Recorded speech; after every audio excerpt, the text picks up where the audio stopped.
The law is essentially a very conservative profession. Most people have some idea that there's this concept of precedent. That is, that the courts decided some things, hundreds of years ago, and therefore that's how you do things, because courts say this is the law, and then everyone else has to follow it. But the law to me really is this wonderful evolving thing, particularly in the field that I specialize in now. So I think where there's law to be made, let's go make it.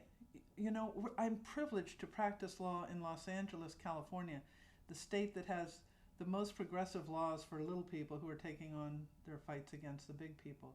And so I love using, whatever creative influences I have to try to come up with new ways to solve problems. And in that way, I've been something of a pioneer in taking on cases that nobody else could figure out how to take. I mean, one example would be when I represented those two FBI female agents who were the first out couple as lesbians in the FBI ever. Everyone was too afraid to be out. I don't know that they really wanted to be, but they were sort of outed.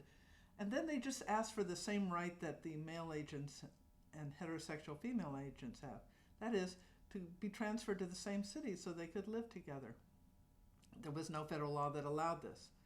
On the other hand, President Clinton was in office and Janet Reno was our Attorney General, and I thought maybe somehow, even if there isn't a law, we can make this thing happen. Because the agency was really against it, and we had to fight, and it went all the way to Janet Reno's desk. But finally, I got this simple thing that was yet so hard to get. Two women who loved each other got to transfer so that they could work in the same office and live in the same home.